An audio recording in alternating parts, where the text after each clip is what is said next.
Saudara, pada kesempatan pagi hari ini mari kita datang kepada Tuhan. Kita rindu supaya Tuhan hadir di tengah-tengah ibadah kita pagi hari ini. Biarlah roh Tuhan melawat kita. Ku menyembah dalam hadirat-Mu ya Tuhan.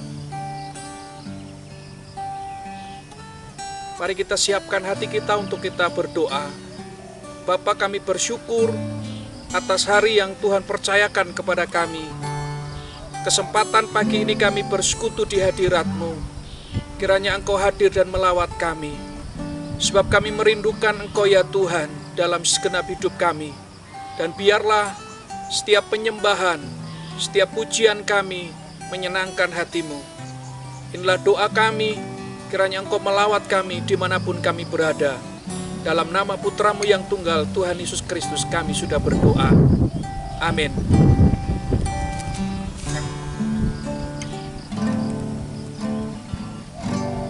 Ku menyembah dalam kudus hadirat-Mu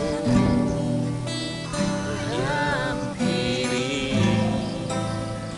tata kasih karunia-Mu Bapa.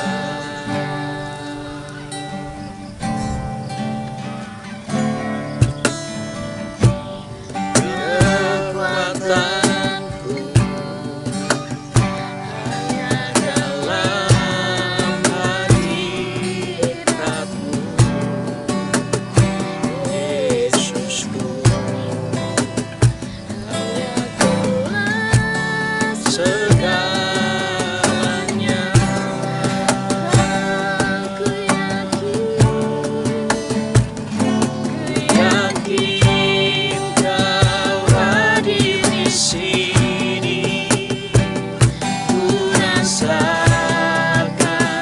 kuasa yang tak terbatas. Ku yakin Kau nyata di sini. Kemenangan terjadi di sini.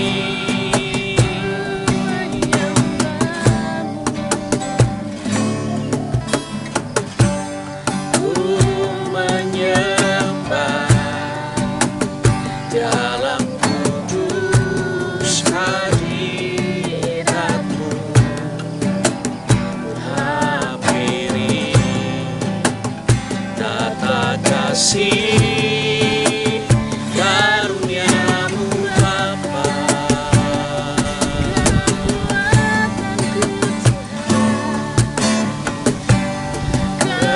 Kekuatanku hanya dalam hadirat-Mu, Yesusku. Hanya Kaulah segalanya.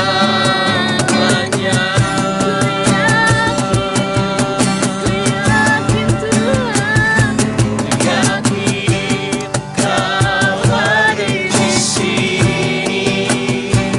Ku rasakan kuasa yang tak terbatas.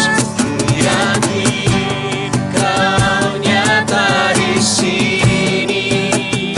Kemenangan terjadi di sini.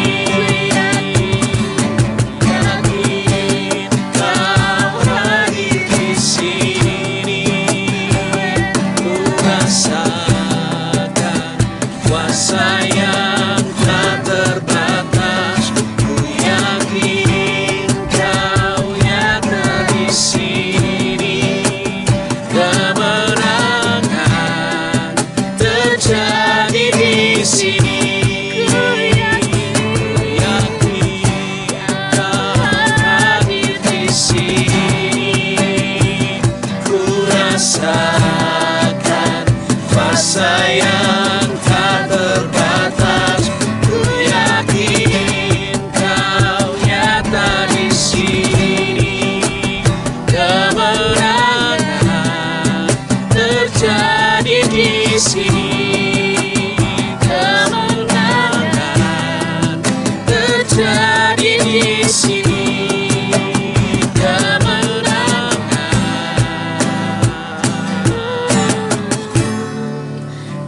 terjadi di sini.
bersyukur Tuhan bahwa Engkau punya waktu atas kami. Kami bersyukur kami boleh berjalan dalam waktu Tuhan. Dan waktu Tuhan itu mendatangkan kebaikan bagi kami. Sebab itu kami tidak perlu takut, kami tidak perlu cemas, kami tidak perlu khawatir. Ada Tuhan Sang Pemelihara kehidupan. Ada Tuhan yang merancangkan masa depan yang penuh dengan harapan. Ada Tuhan yang terus mengawasi kami, bekerja dan melampaui batas pemikiran kami. Haleluya. Kami percaya Tuhan, kami percaya Engkau memberikan segala sesuatu itu indah pada waktunya. Dan pagi hari ini Tuhan, kami meyakininya itu lewat firman-Mu yang kami dengar, lewat kuasa firman-Mu yang kami dengar. Kami boleh kembali dikuatkan pengharapan kami, dikuatkan iman kami, bahwa di dalam Tuhan ada kekuatan, di dalam Tuhan ada kemenangan, dan di dalam Tuhan ada penghiburan yang sejati. Memberkati hamba-Mu yang menyampaikan kebenaran firman-Mu hari ini. Tuhan mengurapi dan memakai hamba-Mu, supaya setiap kami boleh dikuatkan, diteguhkan iman kami, untuk kami terus percaya dan berharap kepada Tuhan. Kami menyediakan hati kami yang terbaik untuk firman yang kami dengar, dan kami percaya firman itulah yang mengubah kami, mengubah paradigma kami, untuk kami hidup seturut dalam Kristus Yesus Tuhan. Terima kasih, mengucap syukur kami siap mendengarkan firman-Mu. Dalam nama Tuhan Yesus Kristus, setiap kita yang siap mendengarkan firman Tuhan bersama-sama dengan saya, kita berkata, amin. Salam saudara, firman Tuhan hari ini saya ambil dalam kitab Roma pasal 10 ayat yang ke-17. Jadi, iman timbul dari pendengaran dan pendengaran oleh firman Kristus.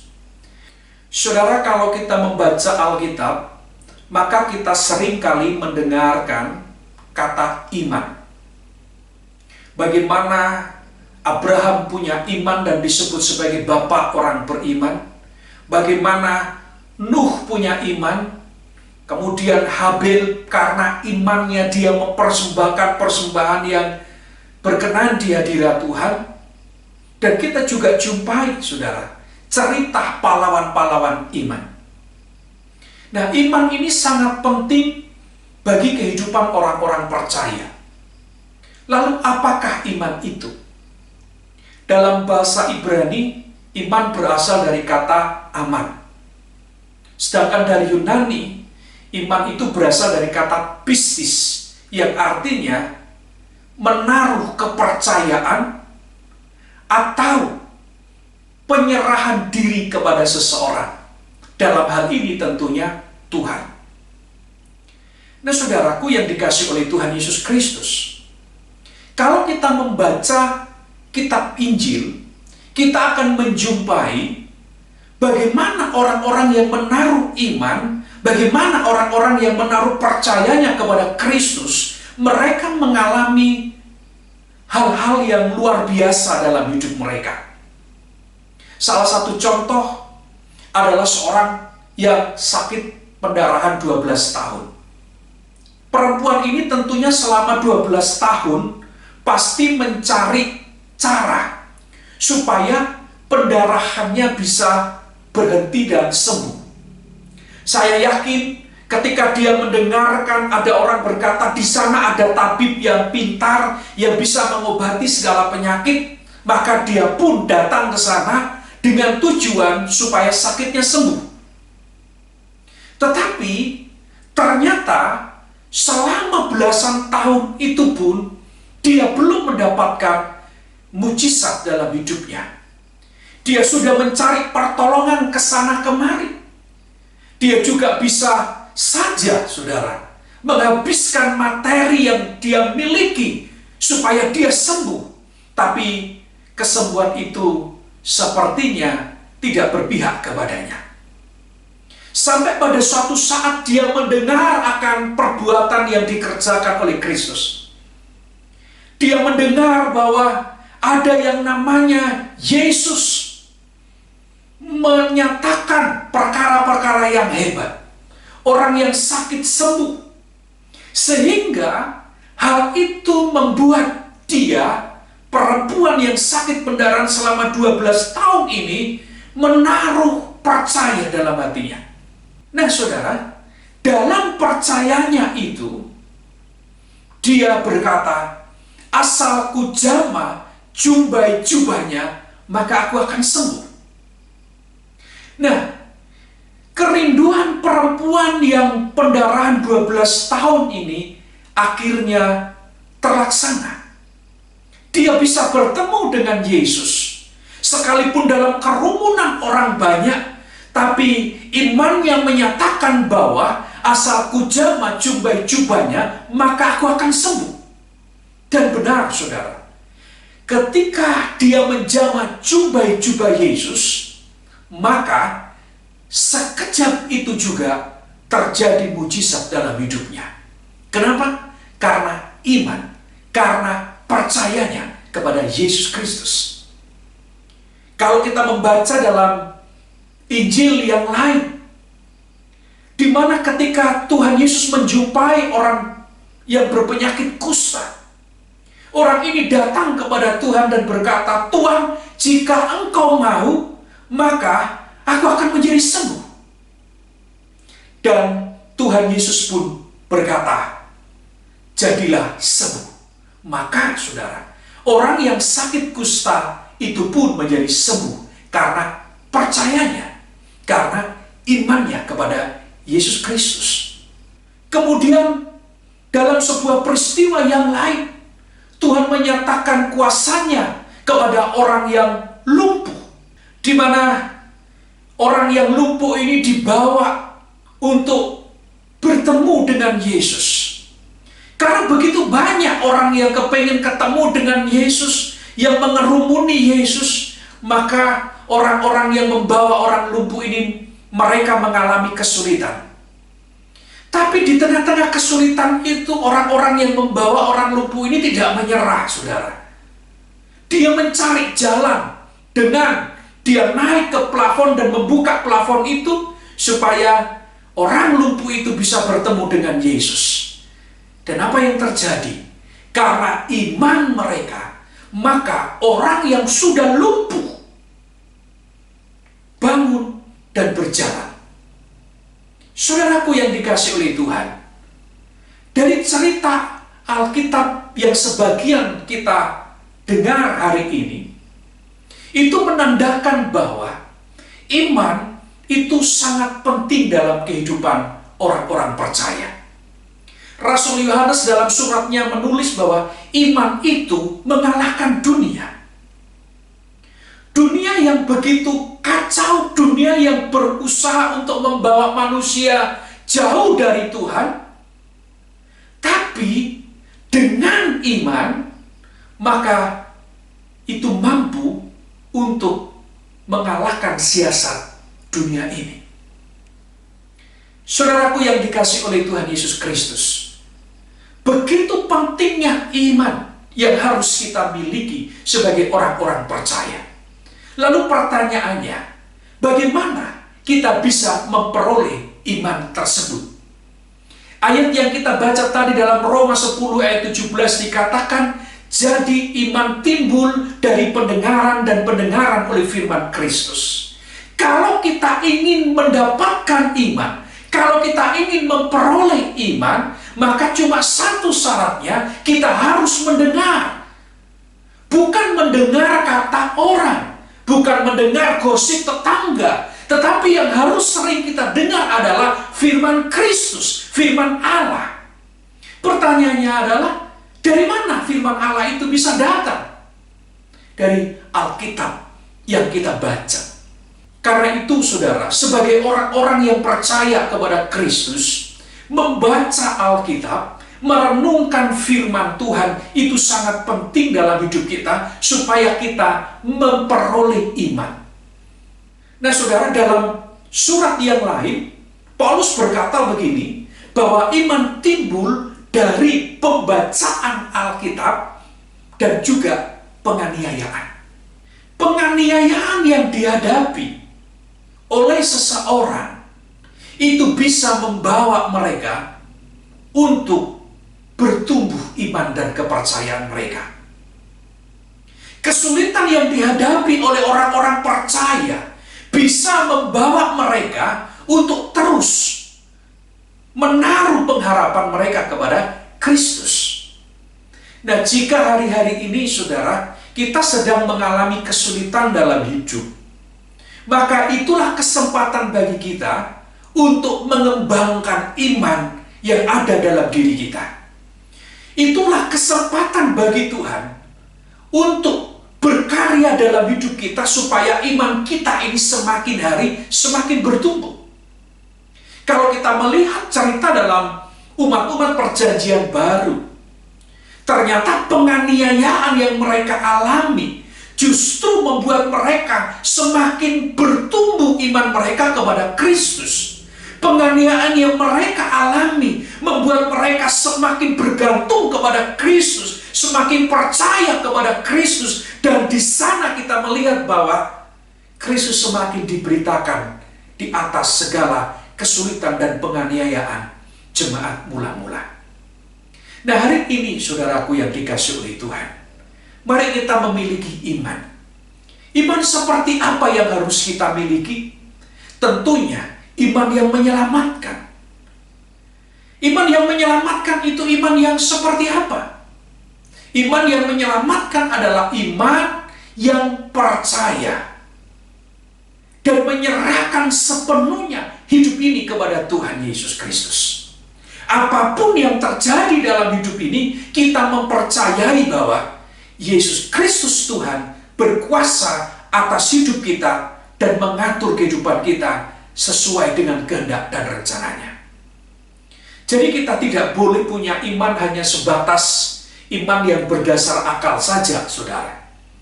Iman yang berdasar akal saja adalah iman yang tahu bahwa Yesus itu pernah melakukan mujizat dalam sejarah. Tetapi sekalipun tahu, kita tidak memiliki relasi dengan Tuhan, tidak memiliki hubungan dengan Tuhan, sehingga saudara, kita tidak mengenal Tuhan dengan sungguh-sungguh. Ini bukan iman yang menyelamatkan. Ataupun kalau kita beriman, jangan hanya kita beriman untuk hal-hal sementara. Banyak orang percaya memiliki iman, itu mereka memandang untung ruginya. Kalau aku beriman kepada Tuhan, untungnya apa? Kalau aku beriman kepada Kristus, apa yang aku dapat? Nah, banyak orang di hari-hari ini punya iman hanya untuk hal-hal sementara. Contohnya, saudara, kalau dia sakit, dia beriman kepada Kristus, bahwa Yesus Kristus sanggup menyembuhkannya. Betul, saudara, Tuhan Yesus sanggup untuk menyembuhkan. Ataupun ketika kita sedang dalam masa-masa krisis, masa-masa sulit, kita beriman kepada Kristus bahwa Yesus sanggup untuk memulihkan kehidupan perekonomian kita. Saya percaya Yesus sanggup melakukannya. Tetapi jangan hanya sampai pada tahap seperti itu. Mempercayai Tuhan hanya untuk hal-hal yang sementara ada di dalam dunia ini saja. Nah, berapa banyak orang yang demikian? Aku percaya dengan imanku Yesus sanggup menyembuhkan aku. Aku percaya dengan imanku Yesus sanggup memulihkan ekonomiku. Aku percaya dengan imanku Yesus sanggup mengadakan mujizat dalam setiap kehidupanku. Nah, percayanya hanya tahap untuk hal-hal sementara. Tapi untuk keselamatan jiwa, seringkali kita tidak mau menyerahkan hidup kita seutuhnya kepada Kristus. Hari ini, saudara, kita harus punya iman. Iman bertumbuh lewat pendengaran akan firman Kristus. Iman bertumbuh lewat penderitaan dan penganiayaan. Karena itu kalau kita menderita, bahkan kalau kita menerima, mengalami aniaya, maka janganlah kita mundur untuk menghadapi semuanya itu. Justru itu adalah alat Tuhan untuk membawa iman kita semakin berharga, semakin murni di hadirat Tuhan. Dan ingat, saudara, kita harus memiliki iman yang menyelamatkan, yaitu iman yang percaya dan mengandalkan Yesus saja sebagai Tuhan dan Juru Selamat dalam kehidupan kita. Bukan hanya iman berdasarkan akal, ataupun iman yang bersifat sementara, mempercayai Tuhan hanya untuk hal-hal sementara di bumi ini. Tidak, saudara. Kita harus mempercayai Tuhan segenap hidup kita dan menyerahkan seutuhnya kepada Tuhan. Apapun yang Tuhan mau, itu pasti terbaik bagi kita. Dan mari kita mengikuti rancangan Tuhan yang sempurna itu. Mari kita berdoa. Bapa kami yang di surga, kami bersyukur atas firman-Mu hari ini. Kiranya Bapa meneguhkan setiap kami, supaya kami memiliki iman yang menyelamatkan, iman yang membuat kami terus menyerahkan diri kami kepada Tuhan, bukan hanya untuk hal-hal sementara yang ada dalam dunia ini, tetapi menyerahkan seutuhnya hidup ini kepada Tuhan. Apapun yang Tuhan mau, kami percaya itu yang terbaik bagi kami. Berkati umat-Mu dengan kekuatan dan kesehatan dimanapun mereka berada. Biarlah kasih setia Allah selalu menyertai kami semuanya, memimpin kami semuanya. Engkau adalah pemimpin dalam hidup kami, dan kami menyerahkan kehidupan ini ke dalam tangan-Mu. Kami berdoa buat saudara-saudara kami yang sakit. Kiranya Tuhan Yesus berkenan untuk menolong dan menyembuhkan mereka. Saudara-saudara kami yang dalam kelemahan, kiranya Tuhan berkenan untuk menguatkan mereka. Saudara-saudara kami yang mengalami jalan buntu, Tuhan, kiranya Engkau berkenan untuk memberikan jalan keluar bagi mereka. Supaya setiap umat kepunyaan-Mu, mereka selalu berkata bahwa Tuhan Yesus baik, baik untuk selama-lamanya. Terima kasih. Sempurnakanlah hidup kami dalam pekerjaan dan kemuliaan-Mu ya Tuhan. Mari saudara kita mengangkat tangan kita untuk menerima berkat dari Tuhan. Sekarang saudara, terimalah berkat yang kita terima dari Allah Bapa, cinta kasih dari Tuhan Yesus Kristus, serta persekutuan Allah Roh Kudus menyertai kita hari ini sampai selama-lamanya, sampai Maranatha Tuhan Yesus datang kali kedua. Mari setiap kita yang sudah diberkati Tuhan, bersama-sama dengan saya kita berkata, Amin.